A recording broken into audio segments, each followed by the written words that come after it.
परमेश्वर के पुत्र यीशु की भी आत्मा द्वारा, आत्मा परमात्मा का रूप है, आत्मा द्वारा परीक्षा ली गई थी।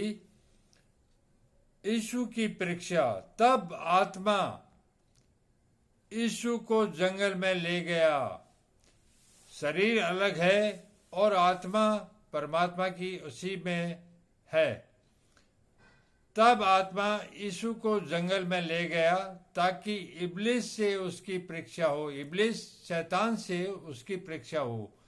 वह 40 दिन और 40 रात निराहार रहा, अर्थात वह 40 दिन और 40 रात तक कुछ भी नहीं खा पाया।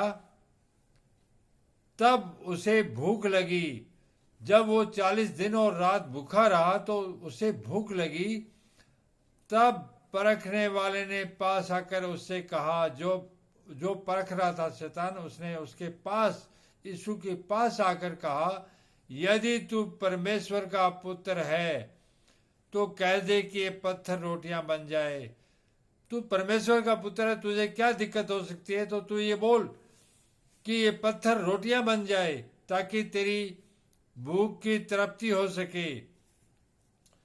यीशु ने उसको, इब्लिस को, शैतान को उत्तर दिया, लिखा है, मनुष्य केवल रोटी ही से नहीं परंतु हर एक वचन से जो परमेश्वर के मुख से निकलता है जीवित रहेगा।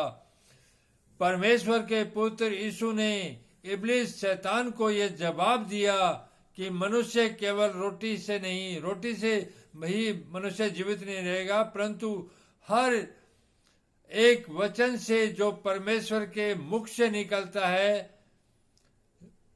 जीवित रहेगा। तब इब्लिस उसे पवित्र नगर में ले गया। तब शैतान उसको एक पवित्र नगर में ले गया और मंदिर के कंगोरे पर खड़ा किया।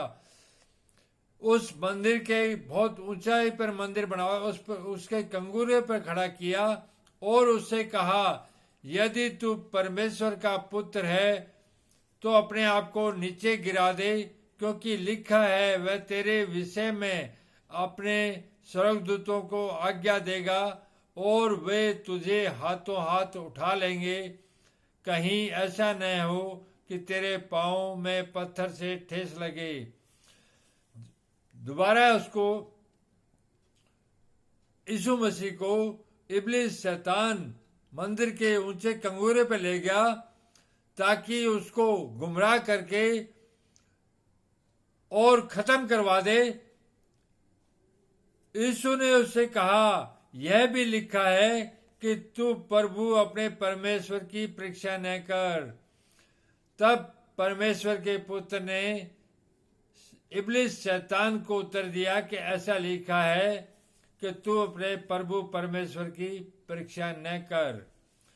फिर इब्लिस उसे एक बहुत ऊंचे पहाड़ पर ले गया और सारे जगत के राज्य और उसका वैभव दिखाकर, सारे जगत के राज्य और वैभव दिखाकर उससे कहा, यदि तू गिरकर मुझे प्रणाम करे। इब्लिस शैतान ने कहा कि तू इस पहाड़ से गिरकर अगर मुझे प्रणाम करे तो मैं यह सब कुछ तुझे दे दूंगा।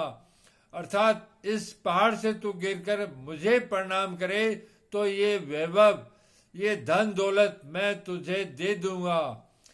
तब यीशु ने उससे कहा, हे शैतान दूर हो जा, हे शैतान दूर हो जा, क्योंकि लिखा है, तू प्रभु अपने परमेश्वर को प्रणाम कर। यहाँ पर कितना पवित्र वचन है कि शैतान को परमेश्वर के पुत्र ने मना किया कि यहाँ पवित्र वचनों में लिखा है कि तू प्रभु अपने परमेश्वर को प्रणाम कर और केवल उसी की उपासना कर।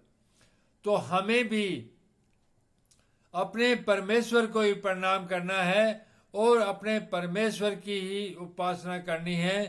तब शैतान उसके पास से हार कर चला गया और देखो, स्वर्गदूत आकर उसकी सेवा करने लगे। देखिए, जब वो शैतान वहां से हार कर चला गया तो स्वर्गदूत जिब्रिल, मिकाइल, रूहुल कुद्दस, जो संसार के सबसे बड़े स्वर्ग के दूत हैं, उन्होंने आकर उसकी सेवा करने के लिए लग गए, क्योंकि वह पवित्रों में भी पवित्र था।